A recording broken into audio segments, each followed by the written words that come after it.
नमः श्री वर्धमानाय। गुणव्रत अधिकार चल रहा है। 3 गुणव्रत हैं, जिनमें से अभी तक हमने दिग्व्रत और अनर्थ दंड व्रत की चर्चा की है। अब तीसरा भोगोपभोग परिमाण व्रत, इसका नाम ही है भोग उपभोग परिमाण व्रत। जो भोग और उपभोग की सामग्री है उसमें परिमाण करना, मर्यादा करना का नियम ले लेना, उसको भोगोपभोग परिमाण व्रत कहते हैं। 82 नंबर का छंद है। अक्षार्थानां परिसंख्यानं भोगोपभोग परिमाणम् अर्थावतान्यवधो रागरतीनां तनूं कृतये। जो भोग उपभोग की सामग्री में राग है, किंचित आसक्ति है, उस आसक्ति को और कम करने के लिए उधर तो जो अणुव्रत लिए हैं, अहिंसा अणुव्रत, सत्याणुव्रत इत्यादि, उसमें परिग्रह परिमाण व्रत भी कर लिया है। अनर्थ दंड में भी बहुत सारी चीज़ें छूट चुकी हैं जो व्यर्थ के पाप रूप हैं। अब जो हमारे लिए भले वो शुद्ध सात्विक वस्तुएं हैं, अहिंसक हैं, लेकिन जो भोग और उपभोग की सामग्री है, उस भोग उपभोग की सामग्री में और आसक्ति कम हो गए और राग कम हो गए। इसलिए जो ज्ञानी श्रावक है वह भोग उपभोग की सामग्री में और परिमाण करता है और मर्यादा कर लेता है। इतनी ही वस्तुओं का उपयोग करूँगा, इतनी ही वस्तुओं का सेवन करूँगा, इनके अलावा और वस्तुओं का सेवन नहीं करूँगा। इस प्रकार से भोग उपभोग परिमाण व्रत कहलाता है। अब आचार्य देव कहते हैं कि भोग कहलाता क्या है, उपभोग कहलाता क्या है। हम तो ज़्यादातर एक जैसा ही नाम समझते हैं, एक जैसा बोल दिया, भोग उपभोग चलता है, उपभोग है, भोग है। ये भोग उपभोग का क्या अंतर है, उसके लिए आचार्य देव 83 नंबर छंद लिखते हैं। भुक्त्वा परिहातव्यो भोगो भुक्त्वा पुनश्च भोक्तव्यः उपभोगो असन वसन प्रवृत्ति पंचेन्द्रियो विषयः। जो पदार्थ एक बार काम में लेने के बाद दोबारा काम में नहीं आते, वो छूट जाते हैं, नष्ट हो जाते हैं, वे सामग्री कहलाती है भोग सामग्री। और जिस सामग्री का हम बार बार उपयोग कर सकते हैं उसे कहते हैं उपभोग। बार बार किया जाए उपयोग, वो है उपभोग। और एक बार में ही जो चीज़ समाप्त हो जाती है, उसका काम समाप्त हो जाता है, वह उपभोग की सामग्री कहलाती है। खाना पीना, दूध आदि, नाश्ता करना, ये सब चीज़ें जो हैं खाने पीने की, वो कैसी है कि वो एक बार हमने प्रयोग किया और ख़त्म। चाहे वह फल हों, सूखे फल हों, ये जो कुछ भी खाने पीने आदि की सामग्री है, वह तेल फुलेल इत्यादि है, एक बार हमने लगा लिया, ने ख़त्म हो गया बस। अब लगाए हुए तेल को दोबारा थोड़ी लगाएंगे। तो जो चीज़ एक बार ही उपयोग की जाती है उसे कहा जाता है, वो कहलाती है भोग सामग्री। उस भोग सामग्री के में भी मर्यादा जीव कर लेता है कि मैं कितनी बार भोजन करूँगा, कितनी सब्जी, कितनी दाल का उपयोग करूँगा। उनकी भी कि भाई 5 प्रकार के आज आहार में हम सामग्री उपयोग करेंगे, 3 प्रकार की करेंगे, 8 प्रकार की करेंगे, 2 हरी सब्जी लेंगे। किस प्रकार से, उनमें भी क्यों, ये राग कम होने के लिए। वास्तव में मित्रों, हम भी त्यागी व्रतियों जैसा ही सामान्यतया जीवन जीते हैं, लेकिन त्याग नहीं है, भावना नहीं है। कोई रोजाना हम 10 चीज़ें खाते हैं क्या? रोजाना घर पर दाल रोटी सब्जी चावल चटनी अचार हो जाए, एक नमकीन मीठा हो जाए। नमकीन मीठा भी रोजाना सबके घरों में तो नहीं होता है, लेकिन मान लीजिए 5 चीज़ 7 चीज़ का हम रोजाना उपयोग करते हैं। सामान्य, एकदम सामान्य दिनों तो 2 में ही हो जाए, दाल रोटी खा के चल दें, सब्जी रोटी खा करके ही चल दें। टिफ़िन लेकर के जाते हैं लोग, तो कितना सा क्या लेकर के जाते हैं। लेकिन हमारी मर्यादा नहीं होने से हम वो असीम अनंत पदार्थों के भोक्ता बने रहते हैं। अरे हम 10 सामग्री का भी नियम ले लें, 15 सामग्री का भी नियम ले लें, तो भी हमें 15 तक का ही पाप लगेगा। उसके बाद हो सकता है किसी जगह पर आप पहुंच जाएं और वहाँ पर 20 आइटम बने हो और सब आपकी पसंद के हैं। लेकिन अगर आपने 15 का नियम लिया हुआ है, 10 का नियम लिया हुआ है, तो उतनी ही सामग्री लेंगे और बाकी का नहीं भैया, हमारे इससे ज़्यादा नहीं। अरे वो बहुत बढ़िया, गुलाब जामुन बहुत अच्छे होंगे, खीर बिल्कुल शुद्ध, हमने मर्यादा का दूध से घर स्वयं निकलवा करके लाए, उस शुद्ध दूध से खीर बनी हुई है कि नहीं भैया, हमारा हो गया। हम केवल इतनी ही वस्तुएं उपयोग में लेते हैं।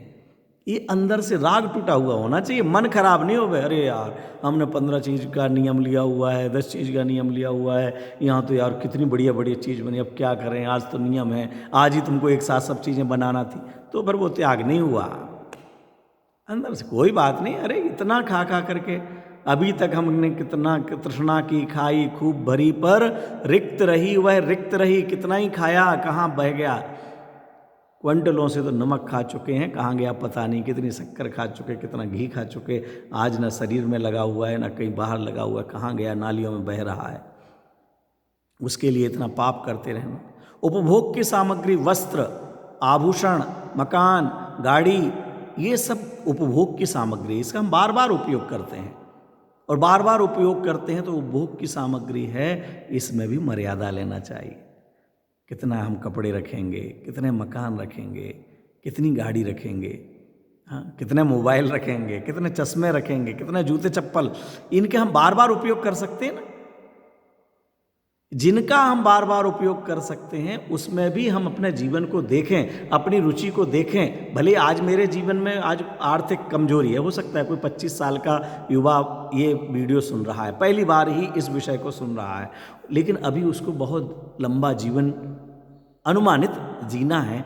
वास्तव में तो आयु कर्म किसी ने देखा नहीं, तो लेकिन अनुमानित जीवन जीना है कि उसको 50 साल जीना है, जिसमें अभी लगभग 35-40 साल वो व्यवसाय करेगा, पैसा कमाएगा, सामग्री नई नई देखेगा, तो भी एक अनुमान कर सकता है ना। आज मैं 3 जोड़ी जूते चप्पल से काम कर रहा हूँ, अगर पार्टी के लिए, शादी ब्याह के लिए, घर के लिए, ऑफिस के लिए कितना होना चाहिए? 10 जोड़ी काफ़ी है, तो बस 10 जोड़ी से ज़्यादा जूते चप्पल नहीं लूँगा। अब अगर ये धनाढ्य हो जाए और वो पहले जयललिता जी जैसे हुए हैं कि 200, 500, 1000 जोड़ी भी खरीद सकते हैं, लेकिन नहीं, मैं 10 जोड़ी पर्याप्त है, मैं इससे ज़्यादा नहीं रखूँगा। आज वो साइकिल से जाता हो, मोटरसाइकिल से जाता हो, आगे अभी व्यवसाय फैलाने वाला है, लेकिन गाड़ी कितनी चाहिए भाई? परिवार में मान लीजिए हम 2-3 सदस्य हुए, सभी अपनी अपनी रफ्तार से कहीं जाने वाले हैं, कोई मंदिर जा रहा है, कोई ऑफिस जा रहा है, सबको चाहिए होंगे, तो भी मैं 2 वाहन, 2 कार, 3 कार रखूँगा, 2 मोटरसाइकिल रखूँगा, एक्टिवा रखूँगा। ये कुछ तो नियम लिए जा सकते हैं ना, अपनी मर्यादा को सोच के। आज के हिसाब से नहीं सोचे कि आज एक मोटरसाइकिल है तो बस मोटरसाइकिल का नियम ले लूँ, तब तो दुखी हो जाओगे, क्योंकि बिना सोचे हो गए, भावुकता का हो गया। भावुकता से नहीं, भावना से। भावना में विवेक भी साथ में होता है। भावुकता के समय विवेक काम नहीं करता, विवेक दब जाता है उस भावना में। वो दबे हुए की बात नहीं है, विचार करके सोचो, कितने जोड़ी कपड़े रखोगे, कितने सूट रखोगे, कितनी साड़ियाँ रखोगे। अगर हमारा नियम नहीं है तो ये समझते चलिए कि हम उन असीमित पदार्थों के सेवन करने का पाप ले रहे हैं। हमें इसके बारे में सोचना चाहिए। हम अपनी मर्यादा थोड़ी ज़्यादा रखने की कर लो, बाद में फिर 10 साल बाद आपको लगे कि ज़्यादा मर्यादा हो चुकी तो उसको कम कर लेना, कोई बात नहीं। जितना आप अधिकतम सोच करके, लेकिन कुछ ना कुछ हमें नियम प्रवृत्ति की तरफ बढ़ना चाहिए। ये हमारी भावनाएं बनना चाहिए। ये भोग उपभोग की सामग्री, अनाप शनाप कितना भी खाया जा रहा है, कभी भी खाया जा रहा है, कोई विवेक नहीं, इतना सा ये ले लिया, उतना सा वो ले लिया, उन सब का दोष हमको लग रहा है। अकेला चख लिया हमने, बस चख चख करके हम पाप कमा रहे हैं। एक आध बार पहन लिया, फिर सालों के लिए टंगे हुए हैं कपड़े।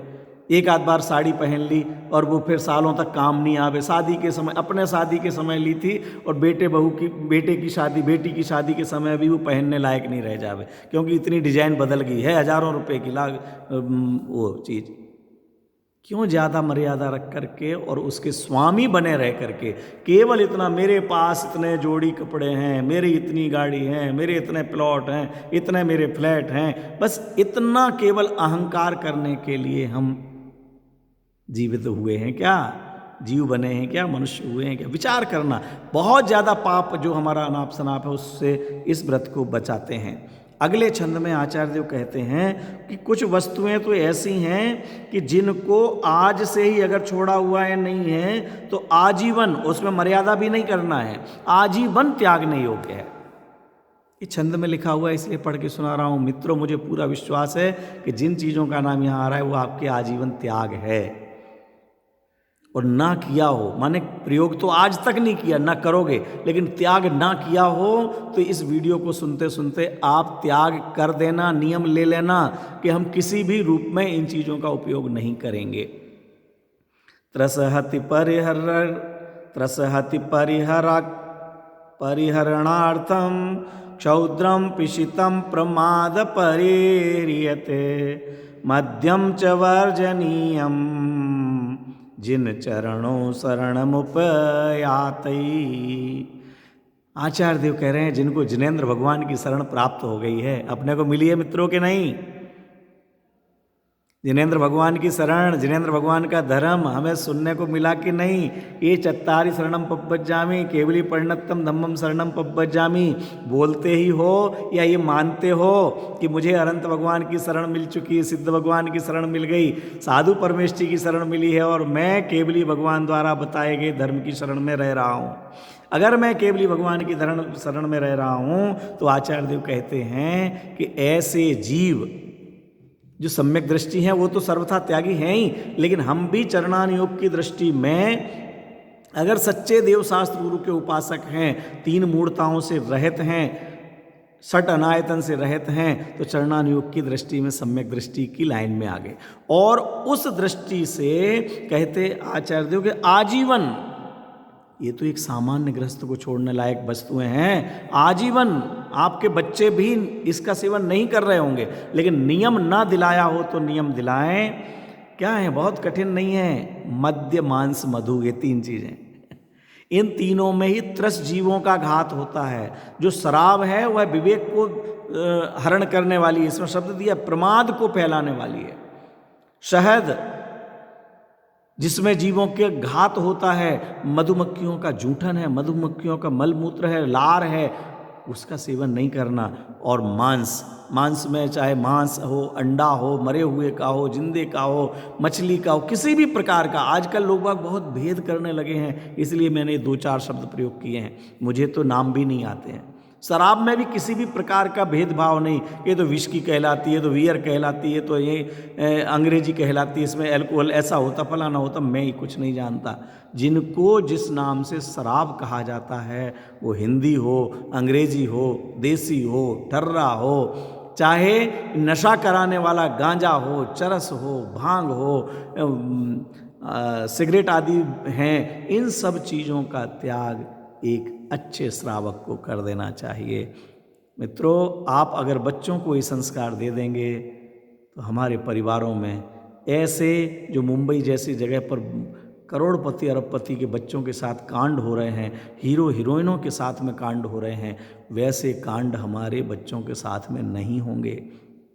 इन बच्चों को बहुत लाड़ प्यार के साथ अपनी गोद में बैठाल करके प्यार से समझाइए, जैन दर्शन की महिमा बताइए, मद्य मांस मधु के त्याग का क्या महत्व है उसको समझाइए, मद्य मांस मधु की क्या दुर्दशा है और क्या कितना हिंसक है वो पदार्थ, कैसे जीवों का घात होता है, उनके स्वरूप का चित्रण कीजिए।